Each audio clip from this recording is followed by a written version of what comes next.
नमस्कार दुनिया हालचाल को स्वागत करुछि मु संजय। आसंतु नजर पकाइबा वर्तमान मुख्य खबर उपरे।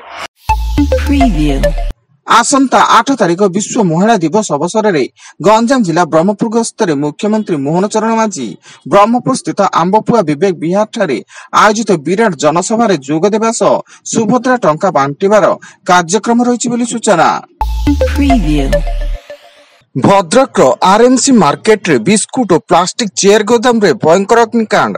खबर पाई अग्निशम बाहिनी घटनास्थल रे पहुंची निया को आयत्त करने को उद्यम जारी रखिथिया बेले केउ कारणरू बिस्कुट और चेयर गोदाम रे निया लागिछि कारण अस्पष्ट रहिछि एवं पुलिस घटनास्थल रे पहुंची प्राथमिक तदंत आरंभ करथिबा सूचना।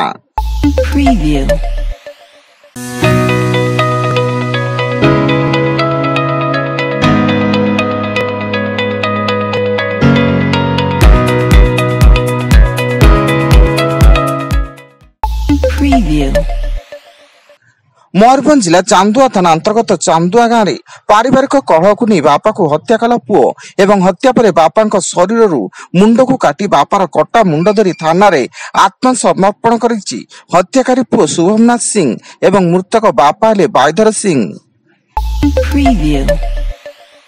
जगतसिंहपुर सदर थाना जयबड़ गांव में विभत्स हत्याकांड। पारिवारिक कहल को नहीं बापा मां सह भौणी को पथर छिची हत्या कला भाई। खबर पाई सदर थाना पुलिस घटनास्थल में पहुंची छानबीन आरंभ करने सह अभियुक्त पुओ को अटक रखिछि।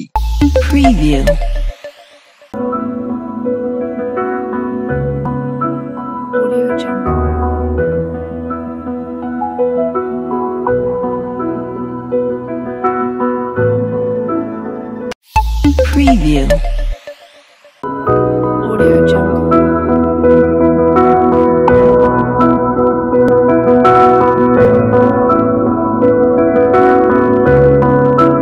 Audio Jungle.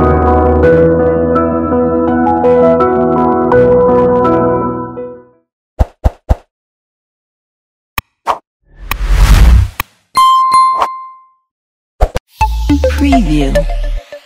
राज्य रे ताती बढ़िबारे लागिलाणी। झारसुगुड़ा और पारलाखेमुंडी रे ताती 38.6 डिग्री रेकर्ड होइतिया बेले बलांगीर रे ताती 38.4 डिग्री रेकर्ड होइछि। फल रे पाणीपाग विभाग पुरी भद्रक जाजपुर मयूरभंज केन्दुझर संबलपुर बलांगीर और बौद्ध जिलार विभिन्न स्थान रे दिन तापमात्रा स्वाभाविक ठारू 2 रु 3 डिग्री अधिक रहबो बोली पूर्वानुमान करछि। मालकानगिरी सीमांत छत्तीसगढ़ सुकमा जिले में पुणी माओ हिंसा। स्थानीय चिंता गुंफा थाना पेंटापाड़ गांव में पूर्वतन विधायक मनीष कुंजाम ससुर गला काटी निर्मम भाव हत्या कले माओवादी। मृतक कमल शोइथिया बेले माओवादी तांको गला काटी निर्मम भाव हत्या करिसेंती। श्रीमंदिर रे आसंता काली 5 घंटा बंद रहिबो श्रीजीउଙ୍କ दर्शन। बुधवार फाल्गुन शुक्ल षष्ठी तिथि रे श्री विग्रह मानक बनक लागि नीति अनुष्ठित हेबो। तेणु द्वितीय भोग मंडप भोग शेष हेबा परे आपाततः अपराह्न 5टा ठारू राति 10टा पर्यंत सर्वसाधारण दर्शन बंद रहिबो।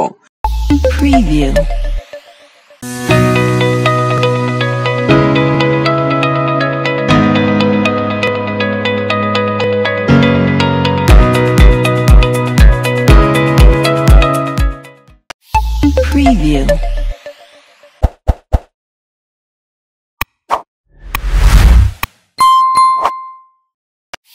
Preview.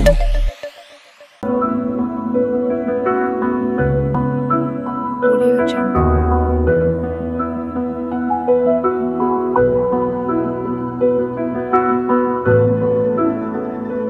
Audio Jungle. Preview. Khordha Begunia थाना गोपालपुर देउली गांव में विस्फोरण घटी दंपति गुरुतर उभय बाण भिड़ा बेले विस्फोरण घटी सूचना। खबर पाई बेगुनिया थाना पुलिस एवं अग्निशम बाहिनी घटनास्थल में पहुंची निया को आयत्त करथिले। संबलपुर ओंठापाली थाना अंचल में दुर्दांत अपराधी महेश कुमार को एनकाउंटर रे तांकु गुली बाजिथिया बेले पुलिस तांको निकटरू बंदूक और गुली सह 40,000 टंका जबत करिछि। से मारणास्त्र देखाई जनकठारू 45,000 टंका छड़ाई नैतिले। एवं किट विश्वविद्यालय रे नेपाली छात्री प्रकृति लामसांको मृत्यु घटना को नहीं जातीय मानवाधिकार कमिशन गुरुतर भावे घटनार तदंत करने को निर्देश देवा सह टीम गठन करी किट विश्वविद्यालय परिसर को जाई तदंत ପାଇଁ डीजी इन्वेस्टिगेशन को निर्देश देइचंती।